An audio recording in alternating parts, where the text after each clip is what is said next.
هلمند ولایت کې د انتاني ناروغیو شل بستریز روغتون پرانیستل شو. د هلمند ولایت د روغتیا ریاست د مسؤلینو په خبره په دغه روغتون کې به د ټولو انتاني ناروغیو تشخیص او درملنه کیږي. د دوی په وینا تر ډیرو کوښښونو وروسته وتوانېدل چې هلمند کې د انتاني ناروغیو یو بیل روغتون پرانیزي.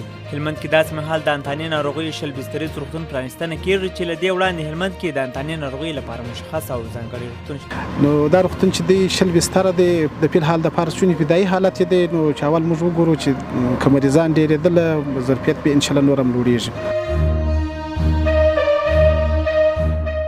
په کندهار کې شاوخوا 1500 جري په ځمکه له غاصبینو راوګرځول شول. د عدلیې وزارت وایي په کندهار ولایت کې د ځمکو د غصب د مخنیوي تخنیکي پلاوي د دغه ولایت د امان ولسوالۍ ته تللې او 1500 جري په ځمکه له غصب څخه خلاصه کړې ده.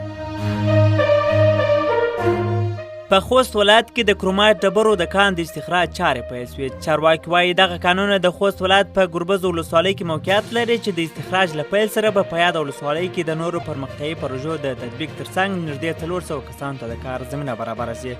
د مسؤلینو په خبره د یادو ډبرو یو ټن بیه 10,500 افغانۍ ټاکل شوې ده.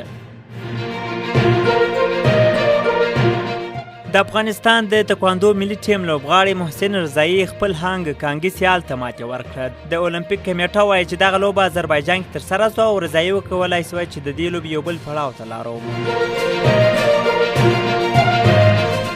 مالیزیا د پاکستان یوه بوینګ الوتکه ضبط کړه. د مالیزیایي رسنیو د راپورونو له مخې ځایي چارواکو نن د پاکستان هوایي شرکت یا PIA یوه بوینګ مسافروړونکې الوتکه په کولالمبور کې د دې شرکت لخوا د کرایې نه ورکولو له امله نیولې او ضبط کړې ده. یا د الوتکه چې د مالیزیا لخوا PIA ته په کرایه ورکړل سوې وه د شاوخوا $4 میلیونه کرایې د نه ورکولو له امله د مالیزیا لخوا ونیول شوه.